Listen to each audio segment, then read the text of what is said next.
सर्वनाम, सर्वनाम सबका नाम, सर्वनाम सबका नाम। श्रुति, अरे राघव यहाँ हो, राघव को बाहर ढूंढ रही थी। राघव, श्रुति के साथ कौन आया है? निधि नहीं आई। श्रुति, निधि श्रुति और राघव को चिड़ियाघर के बाहर मिलेगी। टिकट भी निधि के पास होंगे। सूरज, फिर सूरज बोल रहा है, श्रुति और राघव की कितनी देर लगा दी। सूरज, निधि और श्रेय कब से श्रुति और राघव का इंतजार कर रहे हैं। तो छात्रों, आपने ये संवाद पढ़े जो श्रुति, राघव, श्रुति और सूरज के बीच में थे।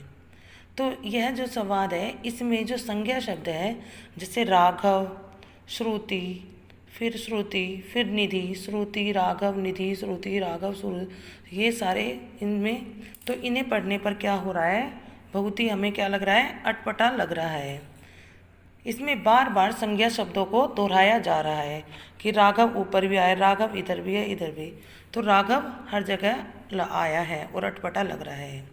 इसमें बार बार संज्ञा शब्दों को दोहराया गया है।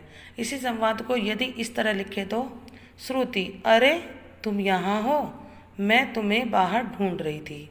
तो तुम की जगह, राघव की जगह उसने क्या बोल दिया, तुम, और अपने नाम की जगह क्या बोल दिया उसने, मैं, और फिर राघव की जगह तुम्हें।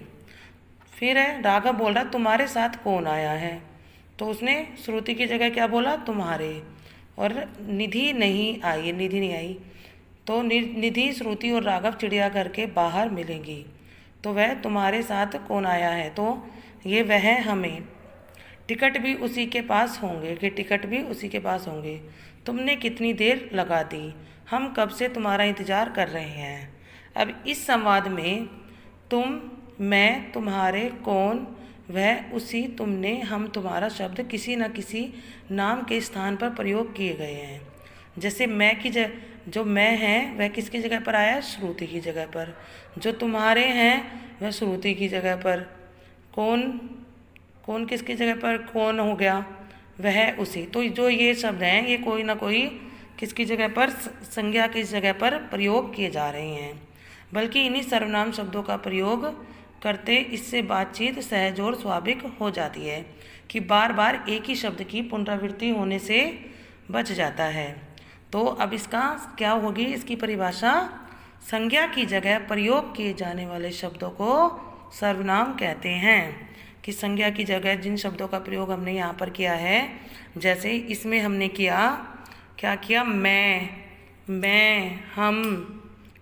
हम, तुम, वह, आप, वे, उन, कोई, यह, कौन, ये शब्द क्या हैं, ये सभी शब्द जो हैं सर्वनाम हैं, किंतु ये भिन्न भिन्न प्रकार के सर्वनाम शब्द हैं। कि जो सभी क्या हैं, सभी सर्वनाम हैं, लेकिन जो सर्वनाम है सभी मतलब भिन्न भिन्न प्रकार के सर्वनाम शब्द हैं। कि अब हम सर्वनाम के भेदों को देखेंगे। फिर है, पहले हमने सर्वनाम की डेफिनेशन देखी। जो शब्द संज्ञा के स्थान पर प्रयोग किए जाते हैं वे सर्वनाम कहलाते हैं। जैसे तुम, मैं, हम, तुम्हारा आदि।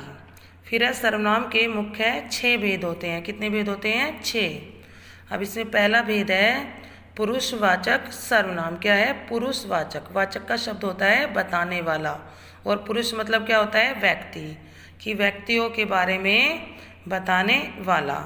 और इसके भी 3 भेद होते हैं। क्या, उत्तम पुरुष, जिसमें उत्तम पुरुष कौन होता है, बोलने वाला। जैसे मैं बोल रही हूँ तो मैं अपने लिए किन सर्वनामों का प्रयोग कर रही हूँ, मैं, मेरा, मुझे। मध्यम पुरुष क्या होता है, जो होता है, कौन होता है, मध्यम पुरुष होता है सुनने वाला। जैसे तुम, तुम्हारा, आप इत्यादि।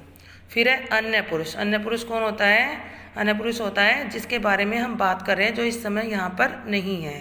तो वह है, वह, वे, उन्हें इत्यादि की और भी हो सकते हैं। फिर है निश्चयवाचक। निश्चयवाचक सर्वनाम क्या होते हैं, जिसके बारे में हमें पूरी तरह पता होता है कि यह कौन है, वह जा रहा है। तो ये, यह, वह, ये सारे जो होते हैं वो क्या होते हैं, निश्चयवाचक सर्वनाम होते हैं। फिर है अनिश्चयवाचक सर्वनाम, कोई किसी, कि कोई बाहर खड़ा है, किसी को बुला लाओ। तो इसमें जो अनिश्चयवाचक है कि जिसमें पूरी तरह पता नहीं होता कि किसके बारे में बात की जा रही है। निश्चयवाचक, अनिश्चयवाचक, ठीक है। अब है प्रश्नवाचक सर्वनाम। प्रश्नवाचक सर्वनाम क्या होते हैं? जिनमें हम क्या करते हैं, जिन शब्दों का प्रयोग प्रश्न पूछने के लिए किया जाता है और इसकी पहचान होती है कि इसके पीछे जो होता है मतलब क्वेश्चन मार्क लगा होता है। जैसे कौन, कहाँ, कौन आया है, तुम कहाँ जा रहे हो, तो ये क्या है? प्रश्नवाचक सर्वनाम है।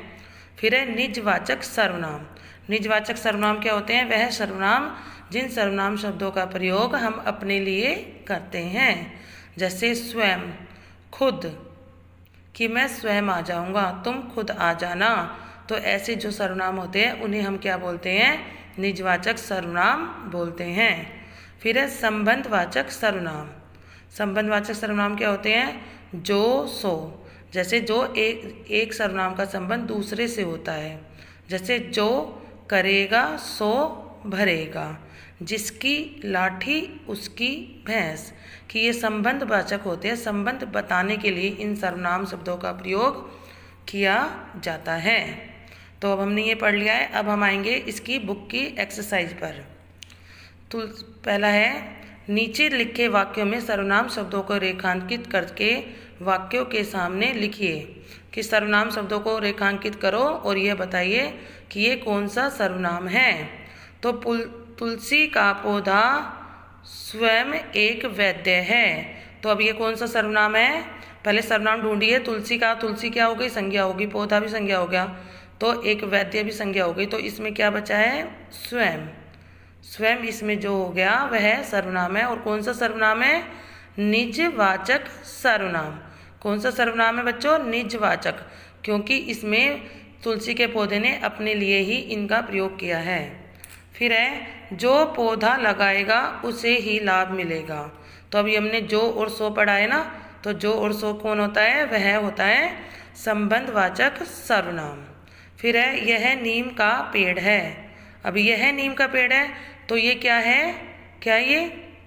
अब ये है निश्चयवाचक सर्वनाम, क्योंकि बिल्कुल निश्चित बता रहा है कि यह नीम का पेड़ है। कोई कोई पौधे किसी के काम नहीं आते। अब कोई कोई हो गया, तो कोई कोई कौन होता है? अनिश्चयवाचक सर्वनाम। तो अब आपको सर्वनाम जो शब्द हैं वो समझ में आ गए होंगे।